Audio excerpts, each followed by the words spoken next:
الرحیم السلام علیکم ناظرین، آپ دیکھ رہے ہیں پروگرام اصل بات میں آپ کا میزبان محمد ارسلان فاروق۔ ناظرین، پاکستان کے 3 بڑے مسائل رہے پچھلی 2 دہائیوں کے اندر۔ ایک پہلا مسئلہ دہشت گردی رہا، دوسرا مسئلہ شدت پسندی رہا اور تیسرا مسئلہ فرقہ واریت رہا۔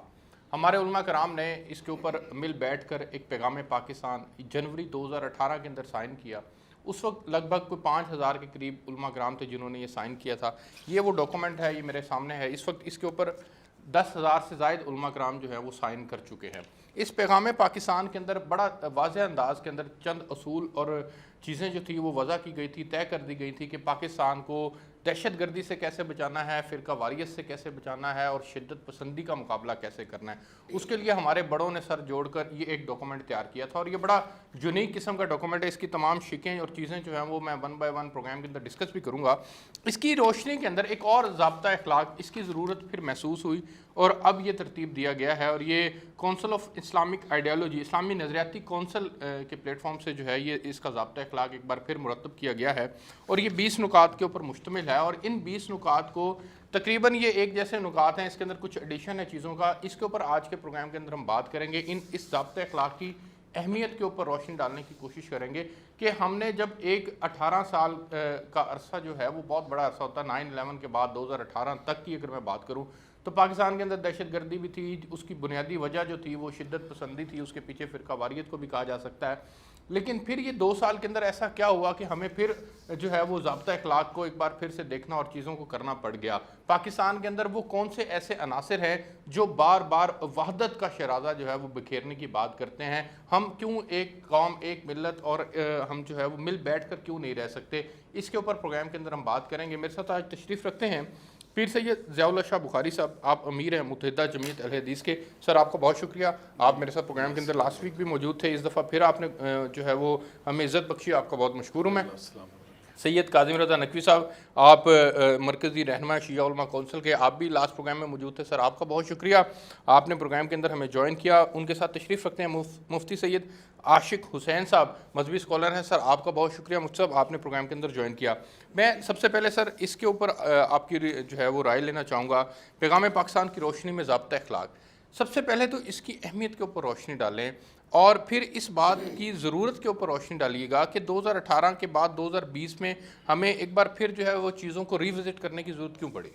بسم اللہ الرحمن الرحیم۔ بلا شبہ میں سمجھتا ہوں آج کا آپ کا پروگرام جو ہے بڑی اہمیت کا حامل ہے، چونکہ ابھی 2 دن پہلے اسلامی نظریاتی کونسل پاکستان، جیسے ابھی آپ نے انٹرو میں ارشاد فرمایا، ان کے زیر اہتمام ڈاکٹر قبلہ یاس صاحب کی میزبانی میں اور حضرت ڈاکٹر پیر نور اللہ قادری مدظر العالی جو ہمارے وفاقی وزیر ہیں دینی امور کے، مذہبی امور کے، ان کی زیر صدارت یہ اجلاس انعقاد پذیر ہوا، جس میں تمام مکاتب فکر کے جید 2-2 3-3 قائدین علماء نے شرکت کی۔ تو میں خود بھی الحمدللہ میرے لیے باعث شرف تھا، میں اس میں موجود تھا، حاضر تھا۔ تو اس میں سمجھتا ہوں پیغام پاکستان کے ہی تناظر میں یہ ضابطہ اخلاق ترتیب دیا گیا، اس میں بھی یہ ضابطہ اخلاق موجود تھا، لیکن اس کو نئے سرے سے یہ اللہ تعالیٰ قرآن پاک میں ارشاد فرمایا فذکر فإن الذکریٰ تنفع المؤمنین، بار بار یاد دہانی کراتے رہنا چاہیے، اس سے نفع ہوتا ہے، اس سے فائدہ ہوتا ہے۔ تو یقیناً یہ قرآنی اسلوب ہے کہ بار بار یاد دہانی کروانی چاہیے معاشرے کو اور تمام مکاتب فکر کے جو منسلک لوگ ہیں ان کو بھی، چونکہ یہ وطن عزیز پاکستان میں سمجھتا ہوں اللہ کی ایک بہت بڑی نعمت کا نام ہے۔ ہمارا یہ ملک ہے، بہت سارے پہلوؤں سے اللہ نے اس کو بے شمار نعمتوں سے سرفرازہ ہوا ہے، اور اس میں ایک یہ بھی چیز ہے کہ یہ مختلف مکاتب فکر پر مشتمل جو مسلمان ہیں وہ یہاں پہ رہتے ہیں، اس میں ایک کسی خاص مسلک کے سر لوگ نہیں رہتے۔ پاکستان الحمدللہ اس لحاظ سے بھی دنیا کا ایک یونیک اور ایک منفرد ملک ہے کہ اس میں مختلف مکاتب فکر کے علماء یعنی مسلمان موجود ہیں، اہل حدیث بھی موجود ہیں، اہل سنت بھی موجود ہیں، اہل تشیع بھی موجود ہیں، پھر آگے جو ہیں ان کی جو ذیلی شاخیں وہ بھی موجود ہیں۔ تو یہ ایک میں سمجھتا ہوں گلدستہ ہے، مختلف پھولوں سے یہ میں سمجھتا ہوں ایک بنایا ہوا گلدستہ ہے، مختلف خوشبو اس میں موجود ہیں۔ تو میں سمجھتا ہوں کہ ضرورت کیوں پیش آئی 2 سال کے اندر اس کو پھر سے ایک معاشرے کے اندر رہتے ہوئے بعض اوقات ایسی چیزوں کی اختلاف رائے ہوتا ہے، تو اختلاف رائے بعض اوقات زیادہ بھی بڑھ جاتا ہے، تو ان چیزوں کو مینج کرنے کے لیے، منظم کرنے کے لیے، ان چیزوں کو ختم کرنے کے لیے بعض اوقات ایسے فورمز کی اور ایسی ضابطہ اخلاق کی ضرورت بھی پڑتی ہے۔ ایک تو بات یہ ایک فطری چیز ہے میں سمجھتا ہوں معاشرے کے اندر، لیکن اس کے ساتھ ساتھ یہ ہوا ہے کہ ہمارا دشمن الحمدللہ مختلف محاذوں پہ شکست کھا چکا ہے۔ پاکستان الحمدللہ ان 2-3 سالوں کے اندر بہت آگے بڑھ رہا ہے پاک افواج کی قربانیوں کی بدولت دہشت گردی پر ہم الحمدللہ کنٹرول یقیناً الحمدللہ ہمارے سلامتی کے اداروں نے، دفاعی اداروں نے بڑی قربانیاں دے کر الحمدللہ پاکستان کو اس وقت بہت مضبوط اور مستحکم پوزیشن میں الحمدللہ اللہ کی توفیق سے لے آئے۔ تو ہمارا دشمن اس وقت جو ہمارا حاسد ہے، ہمارا مخالف ہے، ہماری بلائی اس کو ایک آنکھ نہیں پاتی، تو میں سمجھتا ہوں کہ وہ اس وقت اس پوزیشن میں نہیں رہا کہ وہ ہمارے ساتھ مقابلہ کر سکے یا ہمیں کسی محاذ پر وہ اس طرح پریشان کر سکے۔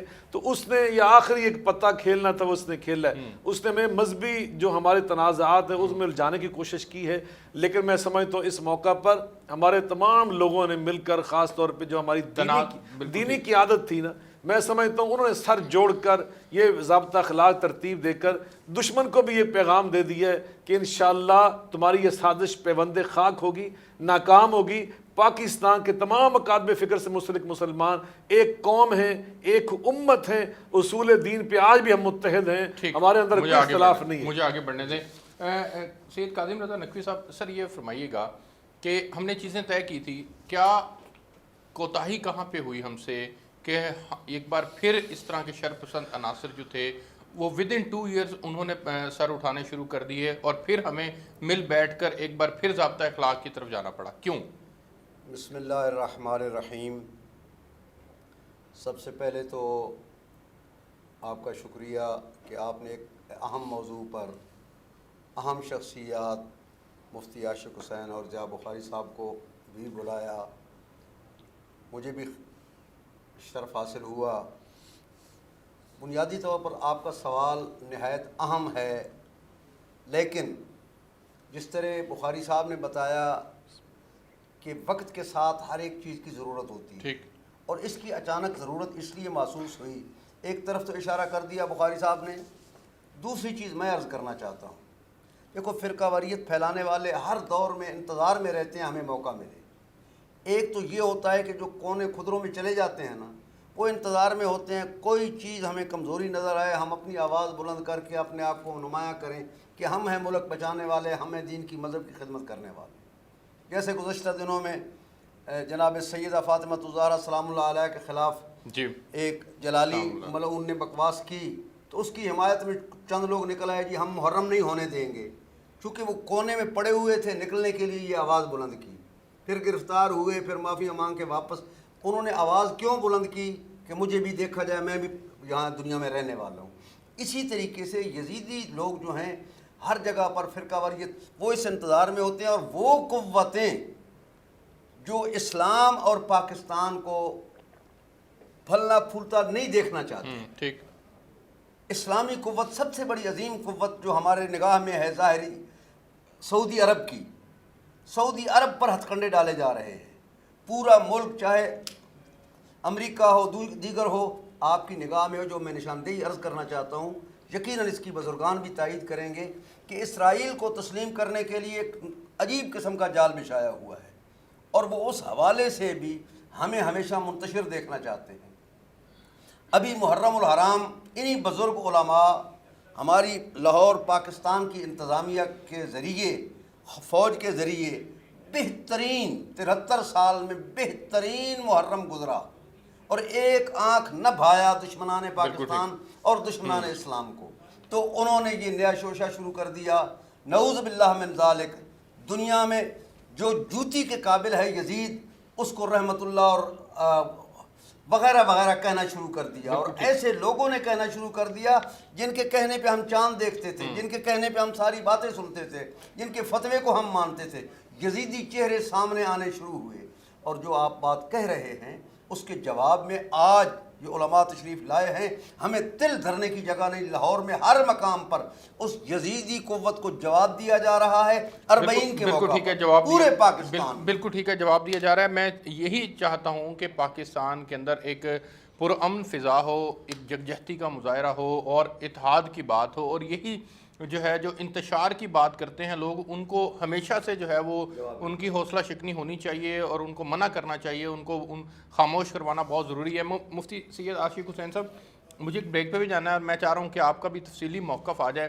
ایک بریک سے واپس آتا ہوں تو پھر آپ کا جو ہے وہ اس کے اوپر پیغام پاکستان کی روشنی میں جو ضابطہ اخلاق ہے اس کے اوپر آپ کا موقف لیتے ہیں۔ ایک بریک لیتے ہیں جی، بریک سے واپس آئیں گے تو پھر یہیں سے کنٹینیو کریں گے، میرے ساتھ ہوئے گا۔